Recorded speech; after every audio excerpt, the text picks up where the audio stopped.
7:35 in Trinidad and Tobago. Well, today, March 1st, the Equal Opportunity Commission of Trinidad and Tobago is joining with the other United Nations member states, which is the vast majority of the planet, in observing ZDD. What's that? Zero Discrimination Day. The theme for ZDD 2022 is Zero Discrimination Against Women and Girls. And to tell us more about it, we are joined by the chairman of the Equal Opportunity Commission, Ian Roach. Ian, good to see you once again. Thanks very much for taking the time. Good morning, Frazia. Good to see you again too. Good morning to Trinidad and Tobago. So tell us what this means, Zero Discrimination Day, when we talk about especially discrimination against women and girls. Well, the thing is that it is much more expansive than that. It originally, the UNA started with discrimination for girls and women, but it has been, that was more, again, it was adjusted to mean just the team to remove laws that harms and create laws that empowers. So it is a much wider expanse than just women and girls at this occasion, because not too long from now, there will be the International Women's Day, where that will be when those things will be focused on. So Zero Discrimination Day is a global movement that focuses on creating awareness and taking action to ensure that everyone can live a life of dignity and have fair opportunities to live in a free world and to be developed to be what they can be, whatever that is, in whatever community they exist in. And as far as the day itself, apart from media opportunities like this to highlight the day, is the Commission doing anything online or having any particular event to mark the occasion? Yes, well, you see, the EOC has an ongoing educational program. It's just that today, it uses today to sort of ramp up or highlight its activities in that area, because we have webinars, we have discussions, we have panel discussions, we have programs like we are doing here now. We try to engage public awareness. We use all social media avenues, and it's an ongoing activity on the EOC in trying to get this message out to the public. How should I phrase it? Are we winning the battle against discrimination? Well, I mean, if one goes on the number of complaints that come in over the years, I would say that there is progress being made, because the judges, I mean, not just by complaints being lodged, the fact that if there are less complaints, either can indicate that there is not enough awareness, or the fact is that people are becoming more conscious of treating each other in a less discriminatory way. So it is difficult to judge if we are making the progress that we would like to have. I mean, at the end of the day, zero discrimination is something that is a lofty ambition. It's something that we would like to happen in all fairness, but it is a difficult thing to achieve just like that. It's an ongoing process, because you have to change the minds and hearts of individuals as we go along in society. I suppose, Ian Roach, I understand your point. I think zero discrimination is a lofty goal, but it's kind of like saying you want to reach the top of Everest without oxygen, because it's very difficult. But are you seeing, though, a willingness of people to listen to another point of view? What I'm trying to say is that rather than maybe taking action or file a complaint with the EOC, are you seeing people who are saying, well, I'm glad you brought that up to me, because I didn't realize I was being disrespectful by speaking to people in that way, or by using these names or slurs towards other people, which I consider to be normal all these years, and therefore I'm willing to listen to you. Are you getting that? Or are people saying, look, man, I calling people this all the time and you ain't gonna change that now? No, you have a bit of both, but I think there's a lot of positives from it, because the response coming from the conciliators at the EOC and the legal department, you see that people are quite willing to understand that their basis, how you should really engage with others, right? And as you just said, sometimes I've been doing something for years, thinking it was normal, not seeing any offense to it.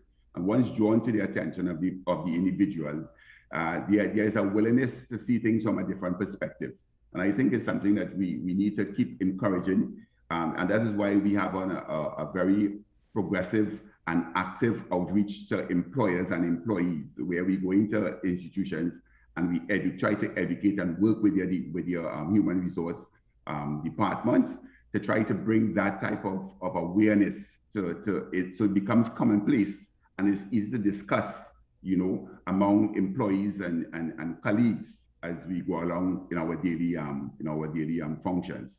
And while we So talk about wider society and individual responsibility, what about institutional responsibility? I know you've just made a point about going into employers and businesses and so on, but at a public level, because I mean, I've pointed this out over and over, and I'm not the only one to do so. The ease of access for our citizens with various physical challenges. I mean, it's almost as if we do our pavements and roadways and access ways without even thinking twice about the reality for those who have mobility issues, just as an example. So for me, that seems to be a classic example of people not necessarily being mean-spirited or bad-mind or don't care, but it just doesn't seem to occur to them that there are other people with different challenges and they should be taken in consideration as well. Brazil, you could not have warmed my heart this morning much more, because one of the reasons I like speaking to you, because I think you are somebody that has an understanding and a sensitivity to the society in which you live in. And you could not have articulated much better than that, because that is a P for me as a differently able person. I can tell you what you have just said here. I mean, it is a daily challenge, it's a daily sense of frustration for many people. I get along and get around in Trinidad and Tobago because I'm able to drive. Why not in a position to be able to drive? Me to get from my house to even 100 meters down the road will be almost impossible. If it's not a proper pavement, it would be the roads that are in an atrocious state.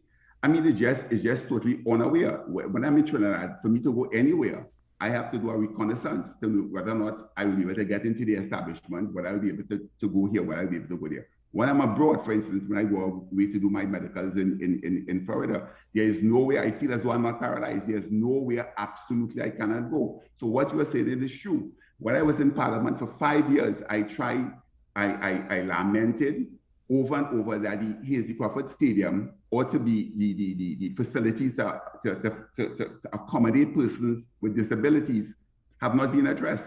Today, 2022, it still has not been addressed. I don't think you have an operating elevator or anything of that nature. So yes, people will pay lip service to it, but is there the activity to support the rhetoric? No.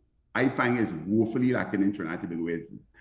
And as you said, it's a level of insensitivity or probably indifference.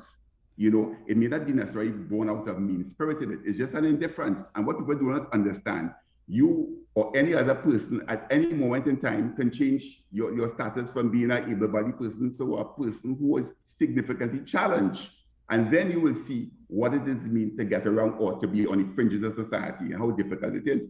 So the EOC is trying its best to do what it can to bring these things. We have made certain suggestions to the Attorney General, which is one of our functions under the EOC Act, is to make recommendations for amendments to the Act, which we have done. And we are hoping that the Disability Act, we have signed the treaty, we are signatories to it, that will become law in Trinidad and Tobago in short measure. This has been signed sometime back in 2015. Jamaica has just brought your act with regulations, everything into being on the 14th of February, right?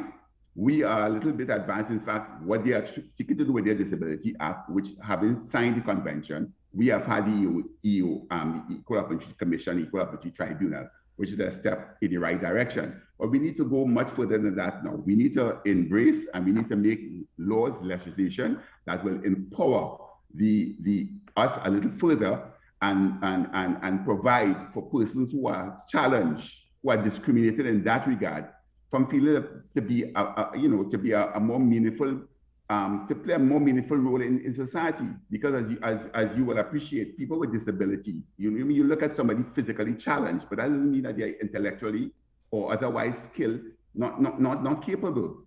So yes, it's an uphill battle to get things done.